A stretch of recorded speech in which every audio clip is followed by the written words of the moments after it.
Hi, I'm Daphne Huerta, and I'm going to explain one of the pros of the tourism in Cancun, Quintana Roo, and the first benefit that we saw in this place. And it's allowed to generate new jobs from the people that is local of Cancun, Quintana Roo, also Mexicans and other people all around the world.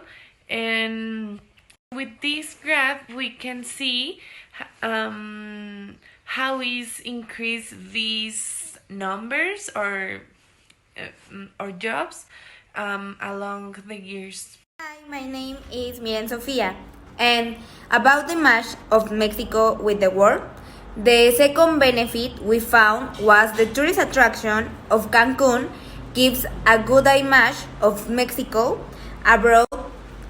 This same image motivates tourism to continue growing.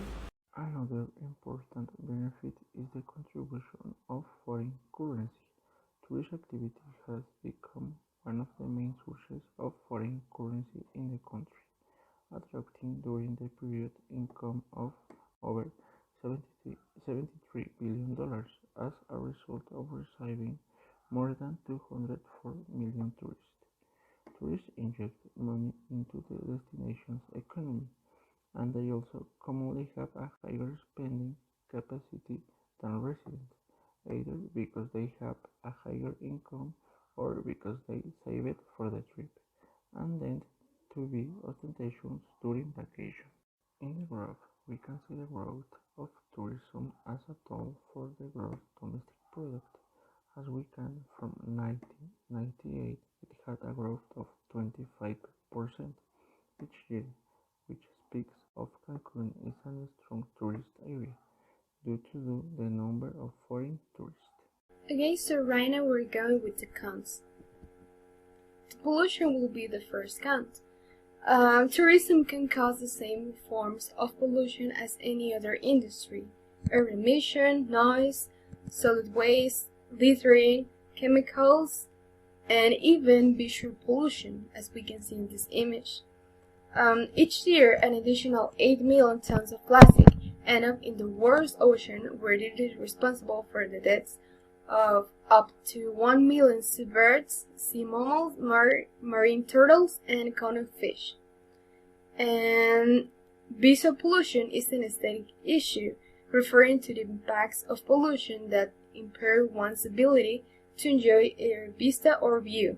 The term is used broadly to cover visibility, limits on the ability to view distant objects, as well as the more subjective issue of visual color. As we can see in this image, this is from New York City, and there's a lot of visual pollution. The second one will be natural resources exploitation. The relation between tourism and natural resources use may take different forms at different levels. Locally, tourism affects the quality and availability of natural resources for local users. Regionally, tourism provides revenue for nature conversion, but also contributes to water shortages and waste. Globally, tourism exacerbates environmental problems such as climate change and the so-called plastic soup. During peak season, marine litter in the Mediterranean region was found to increase by up to 40%. My name is Paula Fernandez, and I will mention the last negative impact of tourism in Cancun. Well, it is important to remember that tourism is subject to the seasonal variations. That means that when a tourism is the principal activity in a region, off-season periods will inevitably lead to unemployment. It is by nature that life is more expensive in tourist areas, which is why this affects people who permanently reside in tourist areas. So, although tourists can benefit certain regions, it can also hurt them. It is necessary to find a balance that favors people. And that's it. Thank you for your attention and have a nice day.